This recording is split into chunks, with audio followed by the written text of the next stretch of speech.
but it's an unconscious way that trauma is inherited and passed down through a lineage and through generations until the person can sit with that pain. Go on. My heart's prayer alarm just went off. And so just take that on board for a second. So what the message that I really want to strongly push right now, which is, again, it takes a lot of maturity to take this on board, but if someone in the world is doing horrific things to other people, what's going on in their internal reality? What's going on in their internal reality? And as a society, because society is so socially and bound in some weird way now because it's so globalized and interconnected, whereas back in the day, there's 20 to 50 people in a tribe. I mean, there's not too much to worry about there. But there's not... The social dynamics can be more easily managed.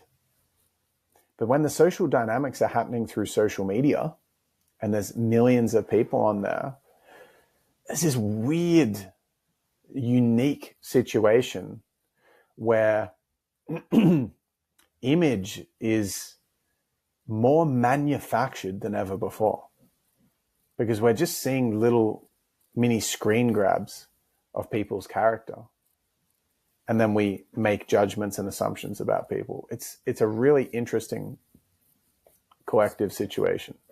Whereas in a tribe, what we know of people is what we know of by spending every day with them in our whole life, because we live in the same tribe. So we know what people are like, and we establish a sense of self based on, yeah, I know what people are like. We have this interesting dynamic where it's so easy for people to feel scared of judgment and just cast massive judgment. I'm scared of being judged, and I cast massive judgment.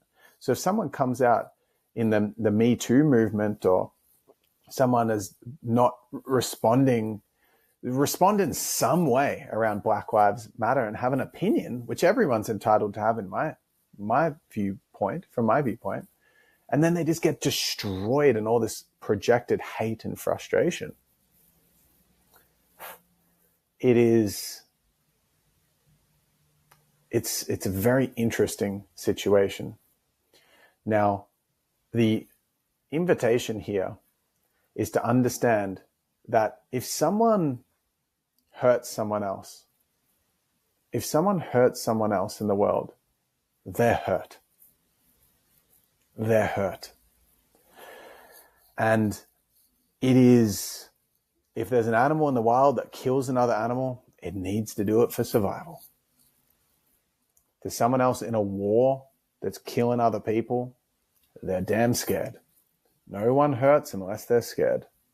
If there's a terrorist that's doing despicable acts of unthinkable violence and malevolence, then it can only be done from inherited pain or manufactured pain. If I put myself in a situation where I had 5 people or 30 people that are closest to me murdered by a certain group of people, I can imagine myself wanting to kill them and just having hate in my body, fear, hate, anger from that pain. Yeah. But then it'd be easy for me from the outside, just being a bit naive and not putting myself in the shoes and seeing someone else hate other people and want to hurt them, to go, shame, shame, how terrible, evil terrorists, evil. And what I want to invite us all to in this is a level of responsibility that says, I'm going to take on the inspiration from ascended masters, people like Jesus Christ, people like Arjuna, and other legit real life and other mythical examples of looking through the eyes of the heart that sees things with compassion, because we understand that if anybody's doing an act, just like my friend that forgave her abuser, or a attempted murderer, perpetrator, that can only happen through the eyes of love. And accountability and compassion are two separate things. And so if compassion can be showed to someone that's done unthinkable things, what's the effect that has on them? If you're in an argument and you say a bunch of mean stuff, and the person you said a bunch of mean stuff cries and looks you in the eyes and say, it's not okay for you to do that, but I understand you're in pain and I forgive you. What sort of effect can that have on you?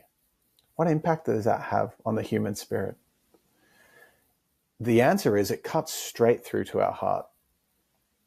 It penetrates through the fear, the protection, the shields, the protective strategies, the survival brain, and it penetrates straight in the heart.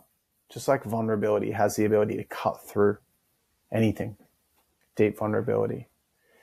There's a big argument, and then one of the two people break into tears, break down. It completely diffuses the situation, or at least dramatically shifts the energy.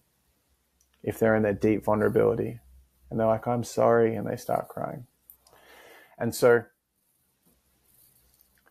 compassion kills the devil. And the devil that it kills is not just necessarily killing. It's not just supporting the person that perpetrates. But most importantly, because I'm talking to you right now, it's empowering for you. Because we all have an angel and a devil within. We all have good and bad qualities within. We all have dharma and adharma. We all have a fear consciousness and a heart. Both exist. And if judgment gets projected out there to other people, and looking through the eyes of they're bad, they're wrong, they shouldn't have done this, and we're shaming people, it means that we're walking around shaming ourselves. Because if you put yourself in the exact same upbringing as that person, you're probably going to do the exact same thing. And it is damn immature and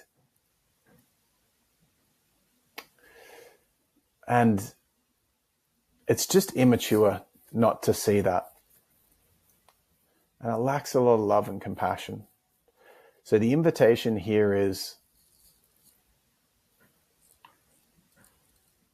can you see people through the lens of compassion?